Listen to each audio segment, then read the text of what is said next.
15 अगस्त 2019 रात के ठीक 11:17 इस्लामाबाद से 40 किलोमीटर दूर काकुल की पहाड़ियों में घिरी एक सड़क पर एक साधारण सी गाड़ी बिना किसी हड़बड़ी के आगे बढ़ रही थी। उस गाड़ी में बैठा इंसान न तो कोई व्यापारी था न कोई पत्रकार। वो एक ऐसा शख्स था जिसका नाम किसी सरकारी दस्तावेज में दर्ज नहीं था, जिसका अस्तित्व किसी भारतीय फाइल में स्वीकार नहीं किया गया था।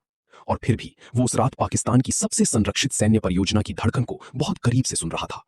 दिल्ली में साउथ ब्लॉक की उस कमरे में जहां रात को भी रोशनी नहीं बुझती, अजित डोभाल एक नक्शे के सामने खड़े थे। उनकी आंखें उस बिंदु पर टिकी थीं जिसे सामान्य नक्शे पर कोई नहीं पहचान सकता था।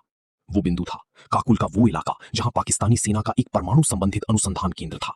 जनरल कमर जावेद बाजवा के नेतृत्व में पाकिस्तान ने उस केंद्र को इतनी गोपनीयता से ढका था कि अमेरिकी उपग्रह तक उसकी पूरी तस्वीर नहीं खींच पाए थे। लेकिन भारतीय खुफिया तंत्र के पास अमेरिका से भी धारदार एक हथियार था, इंसान। Raw research and analysis wing, Bharat की वो आंख जो कभी नहीं सोती।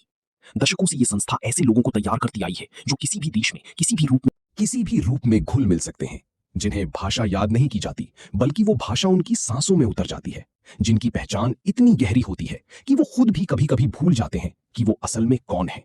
उस रात पाकिस्तान की उस सड़क पर जो शख्स था, उसे संस्था ने कोड नेम दिया था, कोबरा।